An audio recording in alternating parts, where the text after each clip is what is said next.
Kristus. Selamat kita bertemu kembali dalam kasih setia Tuhan. Selamat kita beribadah kepada Tuhan. Selamat kita mendengarkan firman Tuhan di saat yang berbahagia di pagi yang indah ini.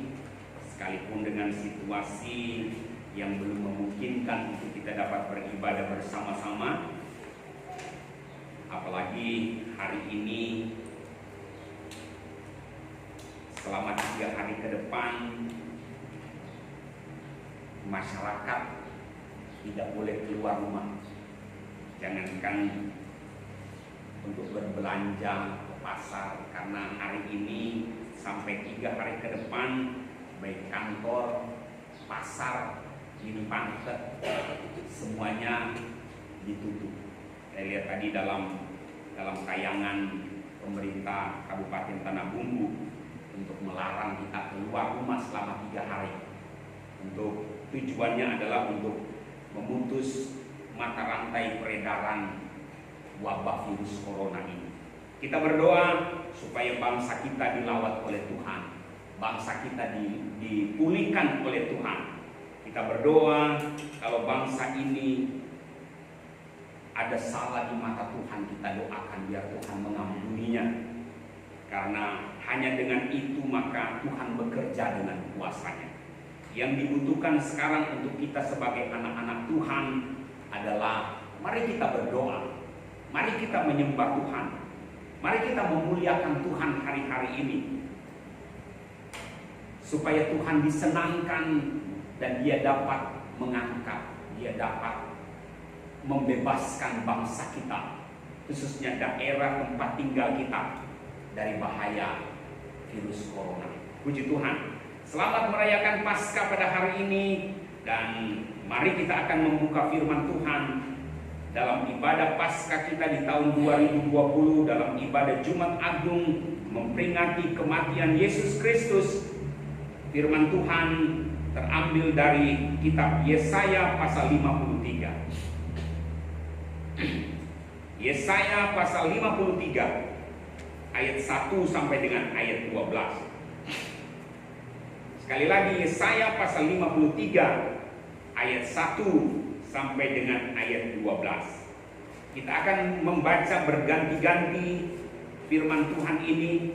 Saya akan membaca ayat yang angkanya ganjil, dan semua yang ada membaca ayat yang angkanya genap. Semua jemaat membaca ayat yang angkanya genap. Saya mulai membacanya. Yesaya pasal 53 ayat 1 sampai dengan ayat 12. Saya membaca dalam nama Yesus. Siapakah yang percaya kepada berita yang kami dengar? Dan kepada siapakah tangan kekuasaan Tuhan dinyatakan? Sebagai taruh ia tumbuh di hadapan Tuhan, dan sebagai tunas dari tanah kering. Ia tidak tampan dan semaraknya pun tidak ada, sehingga kita memandang dia, dan rupa pun tidak, sehingga kita menginginkannya. Tetapi sesungguhnya ia dihina dan dihindari orang, seorang yang penuh kesengsaraan dan yang biasa menderita kesakitan. Ia sangat dihina sehingga orang menutup mukanya terhadap dia, dan bagi kita pun dia tidak masuk hitungan. Tetapi sesungguhnya penyakit kita lah yang ditanggungnya, dan kesengsaraan kita yang dipikulnya. Padahal kita mengira dia dipukul dan ditindas Allah. Tetapi dia tertikam oleh karena pemberontakan kita, dia diremukkan oleh karena kejahatan kita. Ganjaran yang mendatangkan keselamatan bagi kita ditimpakan kepadanya, dan oleh bilur-bilurnya kita menjadi sembuh. Kita sekalian sesat seperti domba, masing-masing kita mengambil jalannya sendiri. Tetapi Tuhan telah menimpakan kepadanya kejahatan kita sekalian. Dia dianiaya, tetapi dia membiarkan diri ditindas, dan tidak membuka mulutnya seperti anak domba yang dibawa ke pembantaian. Seperti induk domba yang keluh di depan orang-orang yang menggunting bulunya, ia tidak membuka mulutnya. Sesudah penahanan dan penghukuman hukuman ia terambil. Dan tentang nasibnya, siapakah yang memikirkannya? Sungguh ia terputus dari negeri orang-orang hidup, dan karena pemberontakan umatku ia kena tulah. Orang menempatkan kuburnya di antara orang-orang fasik, dan dalam hatinya ia ada di antara penjahat-penjahat. Sekalipun ia tidak berbuat kekerasan, dan tipu tidak ada di dalam mulutnya. Tapi Tuhan berkenan menemukan dia dengan kesalahan. Apabila ia menyerahkan dirinya sebagai korban bersalah, ia akan melihat keturunannya, umurnya akan lanjut, dan kehendak Tuhan akan terlaksana olehnya. Sesudah kesusahan jiwanya ia akan melihat terang dan menjadi puas. Dan hambaku itu sebagai orang yang benar akan membenarkan banyak orang oleh hikmatnya, dan kejahatan mereka dia pikul. Sebab itu aku akan membagikan kepadanya orang-orang besar sebagai rampasan, dan ia akan memperoleh orang-orang kuat sebagai jarahan, yaitu sebagai ganti, karena ia telah menyerahkan nyawanya ke dalam maut, dan karena ia terhitung di antara pemberontak-pemberontak, sekalipun ia menanggung dosa banyak orang, dan berdoa untuk pemberontak-pemberontak. Amin. Puji Tuhan. Sebegitu jauh pembacaan firman Tuhan kita pada siang hari ini. Kiranya Tuhan memberkati pembacaan firman Tuhan kita saat ini, dan firman Tuhan menjadi berkat bagi kita semua. Saya memberikan tema khotbah pada siang hari ini, salib memberi jaminan hidup. Haleluya. Tidak ada jaminan yang lebih kuat, tidak ada jaminan yang bisa membawa kita ke sorga, tidak ada jaminan di dalam dunia ini yang membuat kita selamat selain daripada salib Kristus. Orang boleh berkata bahwa ini yang benar, itu yang benar, tetapi di hadapan Tuhan hanya salib Kristus yang membuat kita menjadi benar di hadapan Tuhan. Ayat 1 sampai dengan ayat 12 merupakan suara nubuatan Tuhan lewat Nabi Yesaya tentang penderitaan Tuhan Yesus di kayu salib. Yesaya menggambarkan tentang apa yang akan dialami oleh Yesus dalam usahanya untuk menebus kita dari dosa. Gambaran yang kita baca dalam pembacaan firman Tuhan pada siang hari ini, yang digambarkan oleh Yesaya dalam tulisannya tentang penderitaan Tuhan, bisa dikatakan bahwa penyaliban Kristus di kayu salib sangat ditentang oleh kelompok hak asasi manusia. Mereka berkata bahwa penyaliban Yesus itu adalah pelanggaran HAM terberat yang pernah ada. Penganiayaan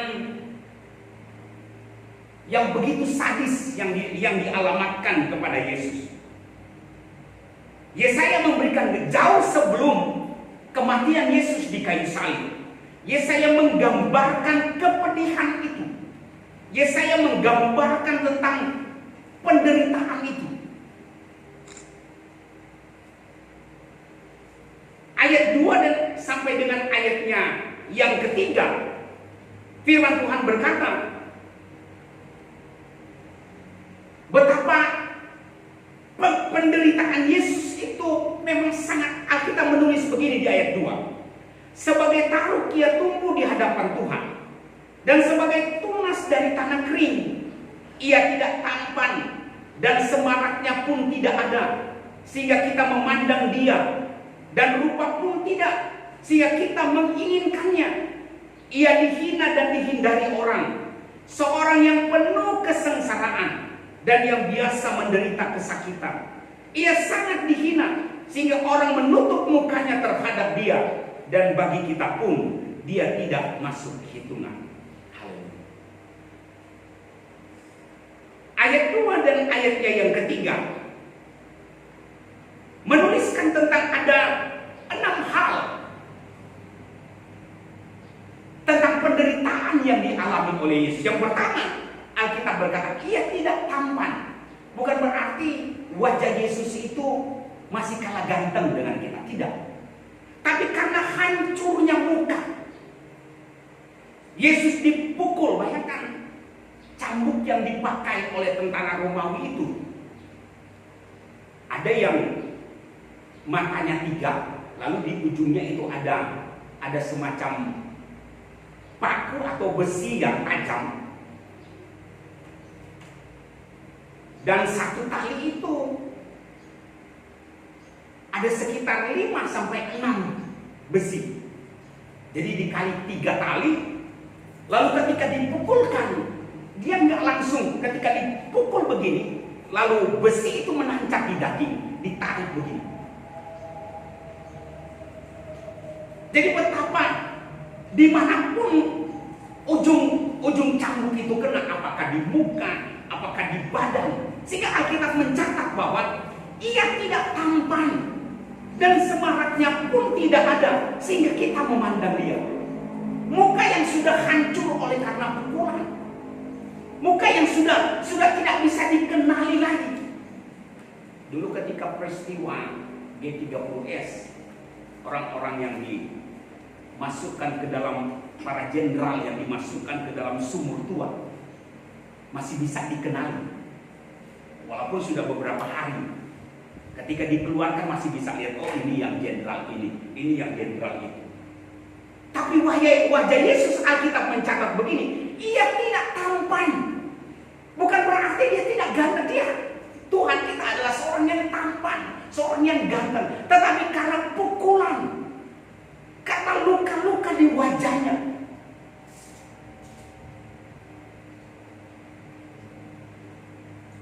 bahkan Alkitab berkata rupa pun tidak. Jadi kulit muka ini sudah hampir lepas semua. Tinggal tulang-tulang tengkorak yang ada di muka yang kelihatan karena cambuk ini. Sehingga Alkitab mencatat ia tidak tampan. Rupa pun tidak. Bahkan Alkitab berkata orang menutup muka. Aduh, yang kemarin saya lihat Yesus begitu tampan, begitu agung. Tapi ketika dia mengalami penderitaan, orang menutup muka. Orang tidak mengenalnya lagi. Apa benar ini yang Yesus yang kemarin menyembuhkan orang? Orang menutup muka. Bahkan Alkitab berkata, ia tidak masuk hitungan.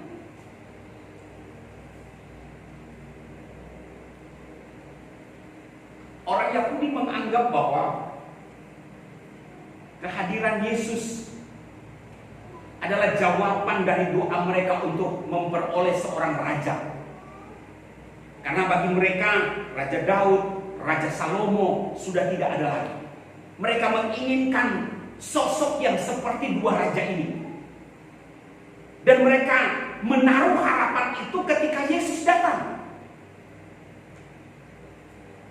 Tapi setelah Yesus mengalami penderitaan untuk penyaliban Kristus, Alkitab katakan dia tidak masuk hitungan.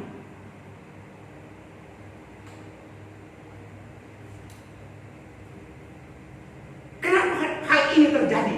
Karena dia ingin menyelamatkan kita sebagai manusia. Dia bukan datang untuk menjadi raja seperti raja-raja di dunia, tidak.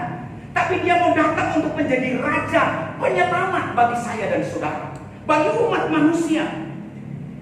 Yohanes 3 ayat 16 berkata, karena begitu besar kasih Allah akan dunia ini, sehingga dia mengaruniakan anaknya yang tunggal, supaya setiap orang yang percaya kepadanya tidak binasa, melainkan beroleh hidup yang kekal.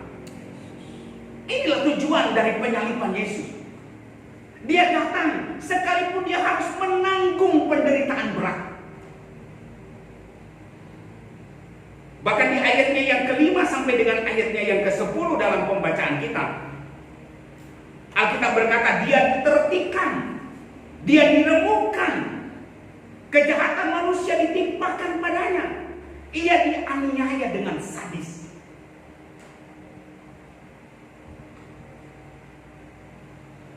Coba kita membuka dulu Injil Matius pasal 27. Injil Matius pasal 27. Matius pasal 27 ayat 32. Matius 27 ayatnya yang ke-32. Ketika mereka berjalan keluar kota, mereka berjumpa dengan seorang dari Kirene yang bernama Simon. Orang itu mereka paksa untuk memikul salib Yesus. Dalam keadaan manusia. Dalam keadaan manusia ketika Yesus sementara memikul salib, Alkitab katakan, dia diremukkan. Mengapa Tuhan tidak sanggup lagi untuk memikul salib itu? Karena tulang-tulangnya mengalami dislokasi atau mengalami beberapa patahan, sehingga dia tidak sanggup lagi. Ada kemungkinan ketika salib itu dipikul oleh Simon orang Kirene, Yesus tinggal ditarik seperti binatang. Dia tidak dapat berjalan lagi. Masih syukur kalau ada yang menggendong atau ada yang mengangkat. Tapi Alkitab berkata di dalam kitab Yesaya yang kita baca tadi, ayatnya yang ke-7 dan 8 berkata begini, dia dianiaya tetapi membiarkan diri ditindas dan tidak membuka mulutnya seperti anak domba yang dibawa ke pembantaian, seperti induk domba yang keluh di depan orang-orang yang menggunting bulunya. Ia tidak membuka mulutnya. Sesudah penahanan dan penghukuman ia terambil. Dan tentang nasibnya, siapakah yang memikirkannya? Kalimat yang berkata begini, dan tentang nasibnya, siapakah yang memikirkannya? Orang tidak memikirkan ketika Yesus jatuh dalam memikul salib, lalu pindah disuruh bawa ke Simon orang Kirene. Mereka tidak mau angkat, tapi mereka tarik dalam melewati jalan Via Dolorosa yang begitu sempit. Para tentara Romawi tidak mau memikulnya. Mereka lebih gampang untuk narik. Karena itu Alkitab berkata di gambaran Yesaya tentang penderitaan Yesus, siapakah yang memikirkannya? Tidak ada satupun orang memikirkannya. Bersyukur ada Simon orang Kirene yang mau mengakui, yang mau memikul salib sampai ke bukit Golgota. Yesus tidak sanggup lagi. Kenapa? Karena dia badannya sudah hancur, tulang-tulangnya sudah patah, hampir semua diremukkan.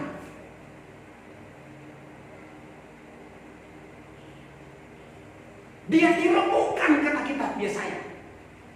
Bayangkan saja, masih ada kuasa yang ada di dalam tubuh Yesus untuk membawa dia nanti mati di kayu salib. Kalau mungkin manusia biasa seperti kita, masih di jalan sudah hancur, sudah mati. Karena tulang-tulang dipukul, setiap satu langkah dipukul.